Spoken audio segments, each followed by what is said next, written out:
Vamos lá, pessoal, terceira parte da nossa aula. Depois de eu ter alertado a existência de estudos criminológicos na Antiguidade e na Idade Média, eu passei a estudar as escolas, as famosas escolas, a partir do século XVIII. No bloco passado, nós vimos a escola clássica. Neste bloco, nós vamos estudar as outras duas, a escola positiva ou positivista e a escola sociológica. Vamos para a escola positiva ou positivista. Ó. A escola positiva ou positivista tem como seus principais autores e obras Césare Lombroso, que marcou a fase antropológica da criminologia, com o seu livro O Homem Delinquente. Aí temos na fase jurídica Rafael Garófalo, o pai da expressão criminologia, e Enrico Ferri e a sua sociologia criminal. Rogério, qual era a linha de pensamento comum nesses estudos, nas lições desses positivistas? A linha de pensamento comum. Bom, primeira coisa, para eles, a criminalidade é considerada um fenômeno natural de causa determinada. Para eles, a criminologia deve explicar exatamente essas causas do delito. A criminologia deve explicar as causas do delito, utilizando-se de método científico,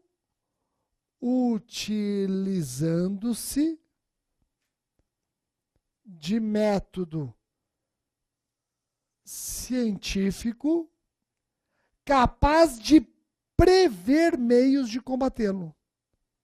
Capaz de prever meios de combater o crime. Então, para os positivistas, a criminalidade é considerada um fenômeno natural, de causa determinada, e a criminologia deve explicar exatamente essas causas, utilizando-se de método científico capaz de prever meios de combater o crime. Pessoal, vejam que a criminologia assume o papel de defesa do corpo social. A criminologia assume o papel de defesa do corpo social.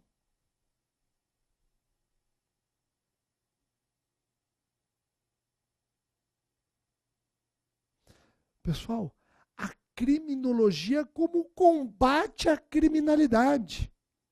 A criminologia como combate à criminalidade, ó, dá uma olhada.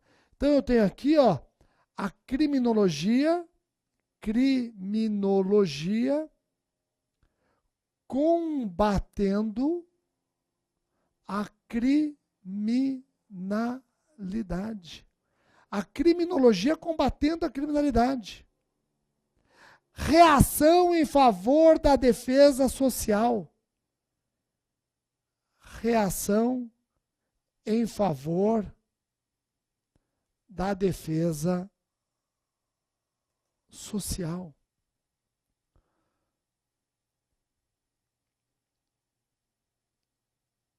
Rogério, todo esse pensamento, então, vai interferir na finalidade da pena para os positivistas, não vai? Claro que vai. A pena, ela é um instrumento de defesa social. A pena é um instrumento de defesa social. Você vai encontrar positivistas defendendo penas indeterminadas, se isso é importante para a defesa social. Dá uma olhada, ó, letra E. A pena não deve ser aplicada com o fim de retribuição. Que, aliás, é o que sustenta a escola clássica. Mas, em razão da periculosidade do delinquente,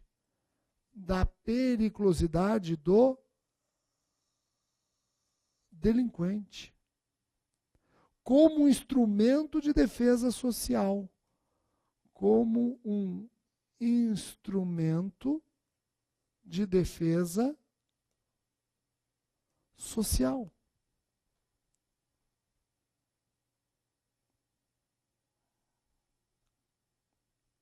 Tá ok?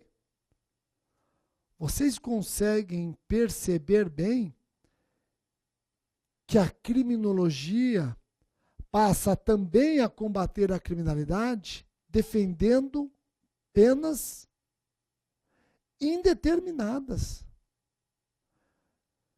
Preste atenção num dos maiores expoentes da escola positiva ou positivista. O maior expoente do positivismo foi Lombroso. Médico italiano, ele é responsável por estudos do homem sobre uma perspectiva morfológica. Rogério, por que Lombroso resolve estudar o homem delinquente sob uma perspectiva morfológica? Vocês vão perceber que Lombroso não acredita no livre-arbítrio. O homem escolher o bem ou o mal, e o criminoso escolhe o mal. Para Lombroso, devemos trabalhar com determinismo. Tem pessoas que já estão determinadas desde o nascimento para a prática de crimes. Entendeu isso? Dá uma olhada, ó. Observação importante. Neste período positivista, o estudo da criminalidade,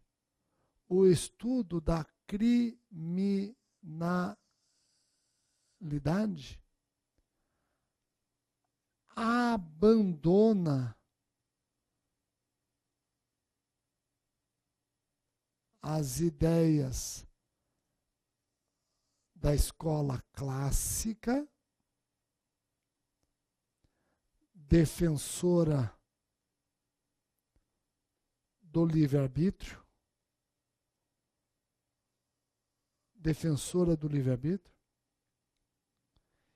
e migra para o terreno do concretismo, da verificação prática do delito, da verificação prática do delito e do delinquente.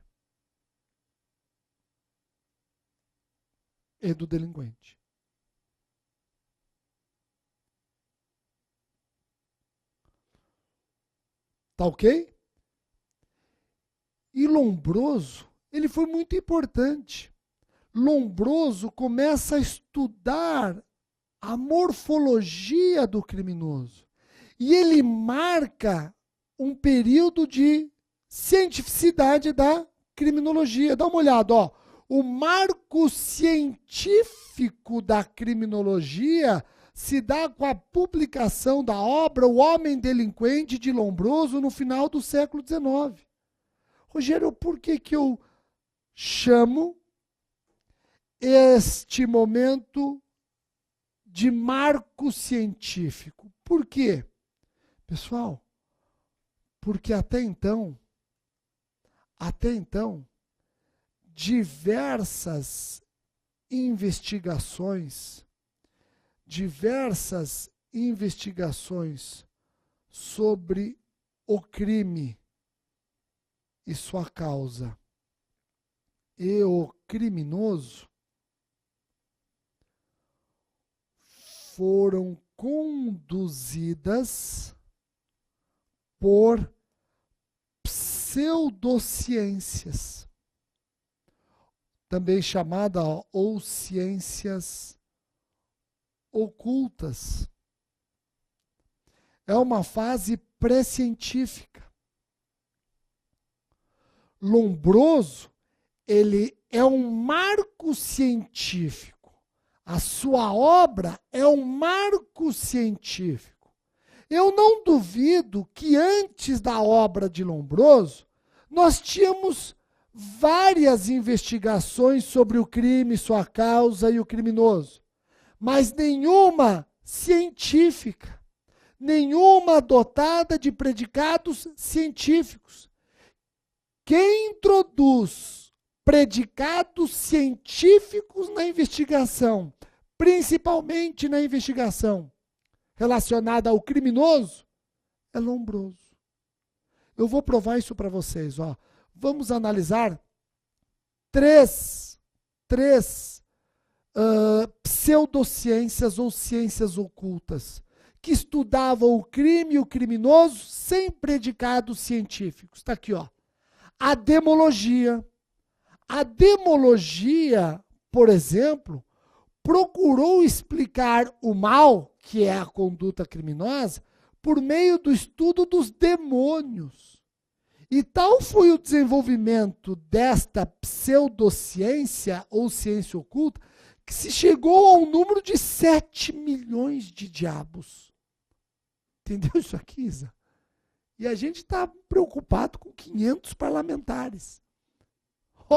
Então a demologia, Isa, ela procurava explicar o mal, que era a conduta criminosa. De que forma? Estudando os demônios. Compreendeu? Agora, isso não tem qualquer predicado científico. Não tem qualquer... É uma investigação do crime e do criminoso sem predicados científicos. Dá uma olhada, ó. Em resumo, o que investigava a demologia? A demologia investigava o crime, sua causa e o criminoso, explicando o mal por meio do estudo dos demônios. A demologia, ela trabalhava com ideias de possessão. Ideias de possessão. Ela desenvolveu a teoria da tentação. Desenvolveu a teoria da tentação.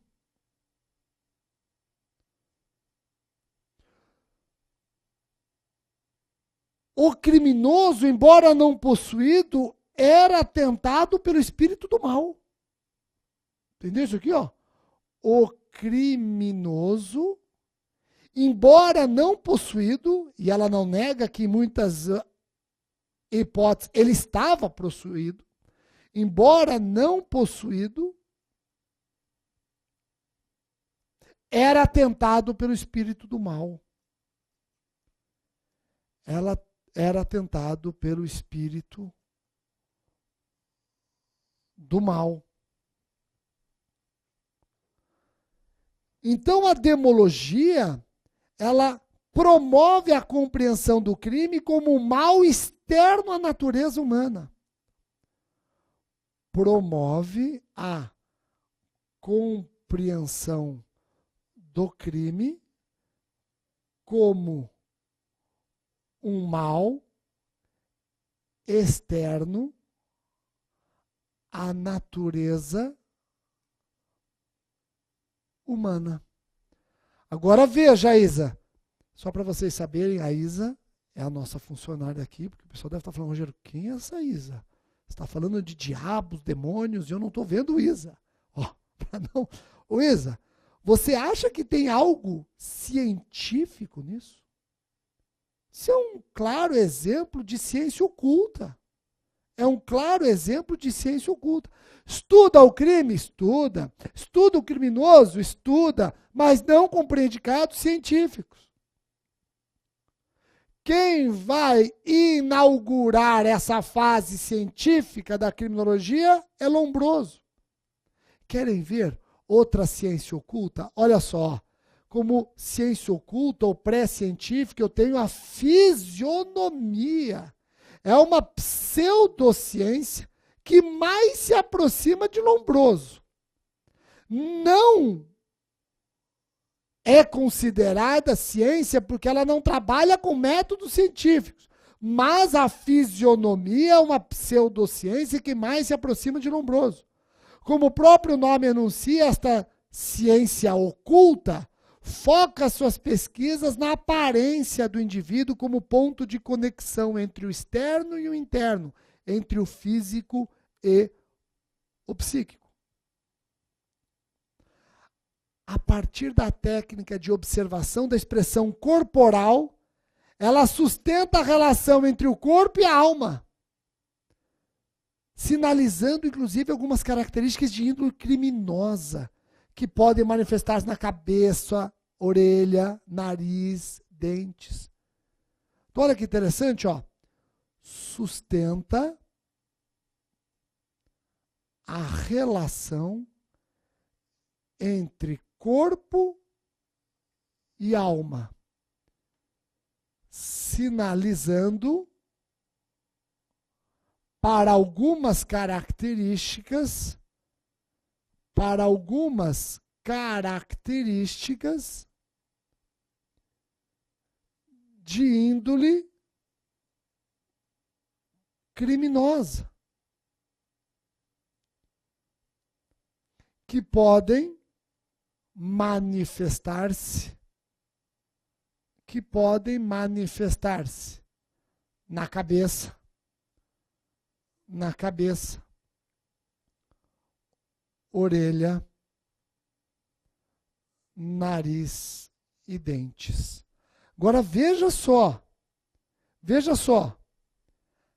alguns que já conhecem a criminologia podem estar imaginando que eu estou confundindo a fisionomia com o estudo de Lombroso. Não estou.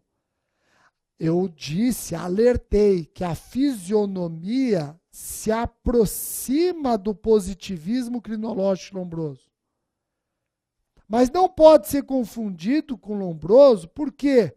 Porque a fisionomia não trabalha com predicados típicos de ciência. Ela é uma ciência oculta, uma pseudociência. Ela não usa métodos científicos que permitem chamá-la de ciência. Lombroso vai ser influenciado pela fisionomia, mas vai empregar no seu estudo métodos científicos. Então eu posso afirmar o seguinte aqui, ó, sem medo de errar. Eu posso afirmar o seguinte: esta teoria é aprimorada por Lombroso. Esta teoria é aprimorada por Lombroso. Ele vai empregar o que os fisionomistas não empregaram, ou seja, um método científico. A outra pseudociência que eu quero estudar com vocês, e quero estudar porque ela também influencia Lombroso, é a frenologia. Depois de uma aula dessa é legal jogar forca, não é?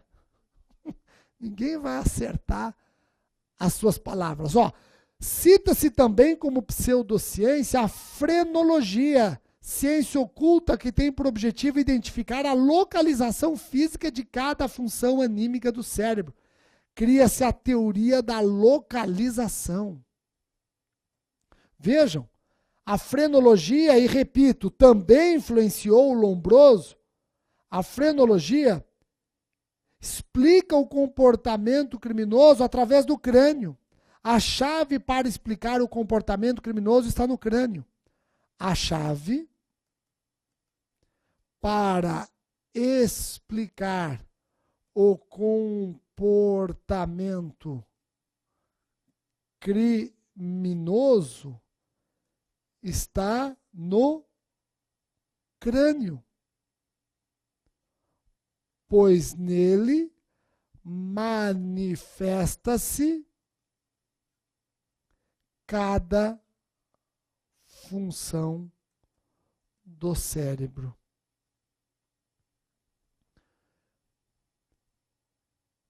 A frenologia vai influenciar Lombroso. Agora, a frenologia trabalhava com essa sua teoria da localização sem rigores científicos. Quem vai introduzir rigores científicos é Lombroso. Então vejam, essas pseudociências foram importantes para o nascimento do movimento científico da criminologia. Essa importância, inclusive, está evidente nas obras de Lombroso. Insisto, o nome mais destacado desta escola. Lombroso, na construção da sua teoria, ele promove um resumo de todo o pensamento à sua volta, principalmente os fisionomistas e os frenólogos. Lombroso, ele vai considerar a aparência do indivíduo como ponto de conexão entre o externo e o interno, entre o físico e o psíquico. Quando eu falo que ele é influenciado pelos fisionomistas, ele também vai trabalhar com a aparência do indivíduo como ponto de conexão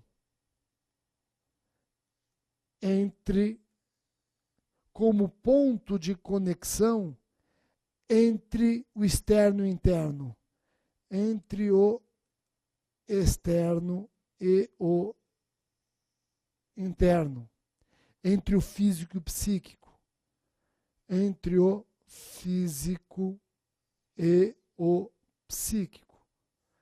Lombroso vai considerar isso, mas acrescenta rigores científicos. Os frenólogos também foram importantes para o pensamento de Lombroso. Lombroso também parte da premissa que o comportamento criminoso está no crânio. O comportamento criminoso está no crânio. A diferença é que Lombroso vai introduzir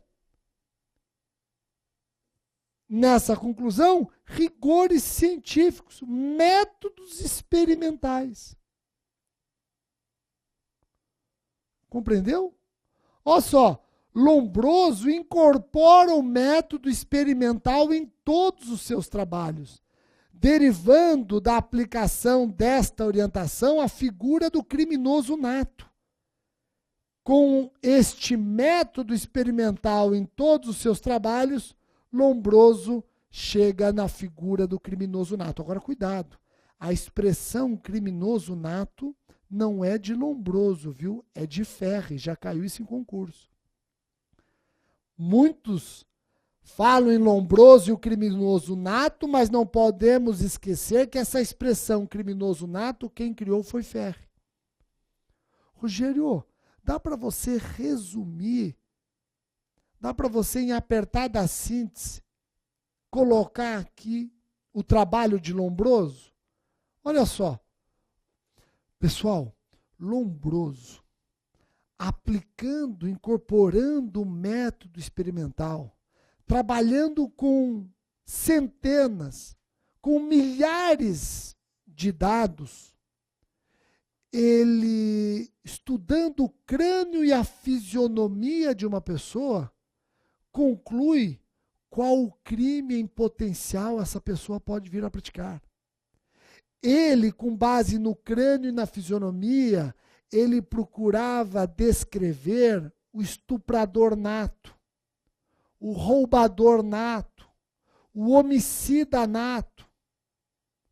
Claro que o estudo dele é muito mais rico do que eu estou falando, mas numa matéria como criminologia, que deve ser dada em 4 encontros, eu vou tentar colocar para vocês os pontos mais importantes. Vejam. Resumo. Examinando o crânio de um criminoso multirreincidente, examinando o crânio de um criminoso multirreincidente, Lombroso encontra uma série de anomalias. Lombroso encontra uma série de anomalias. E daí, à vista desta estranha característica, à vista desta estranha característica do crânio do criminoso examinado, pensava ter resolvido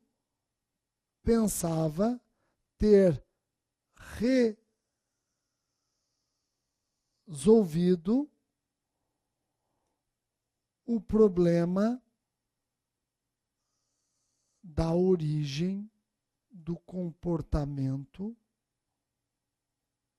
criminoso.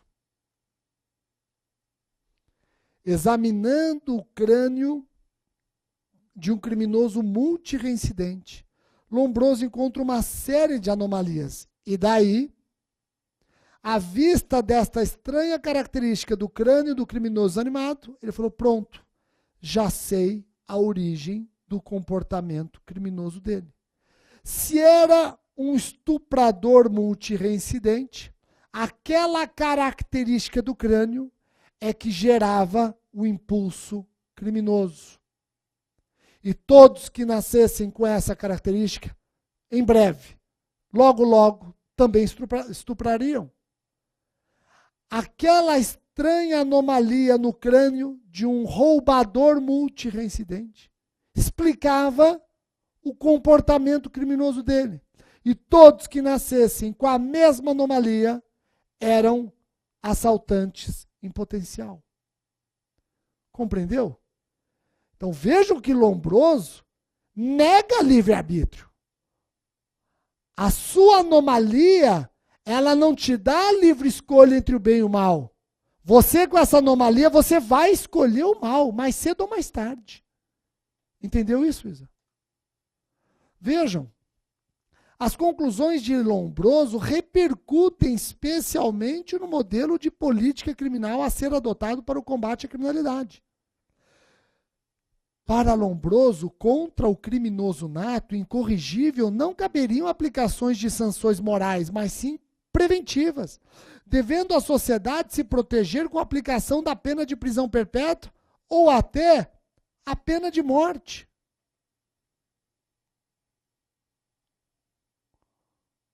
Compreendeu isso? Joia? Pessoal, Lombroso chega inclusive a defender que a pena não precisa guardar o crime. A pena preventiva pode ser imposta antes mesmo da prática de crime. Pessoal, a principal contribuição de Lombroso para a criminologia não reside tanto em sua famosa tipologia, onde ele destaca a categoria do delinquente nato, ou em sua teoria criminológica. A contribuição principal de Lombroso foi o método que utilizou em suas investigações, permitindo-se considerar com a sua obra o marco científico da criminologia. Vejam, qual foi o método que ele utilizou em suas investigações? O método empírico indutivo. Método empírico indutivo. Indutivo. Esse método permite-se considerar a obra de Lombroso o marco científico da criminologia. Pessoal, sua teoria foi formulada com base em resultados de mais de 400 autópsias de delinquentes. Isso é importante, ó. Sua teoria foi construída com base em resultados de mais de 400 autópsias de delinquentes.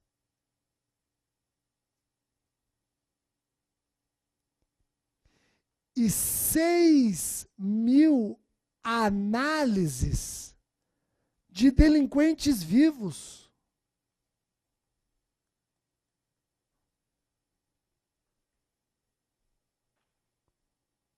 Então vejam que o estudo dele contou com um critério minucioso. Chegam a reportar que Lombroso trabalhou com mais de 25.000 presos em prisões europeias para construir a sua teoria. Tudo isso para te demonstrar que ele empregou métodos científicos, e repito, é o marco científico da criminologia. Vamos falar do próximo positivista, Enrico Ferri. E ainda temos um terceiro no quarto e último bloco.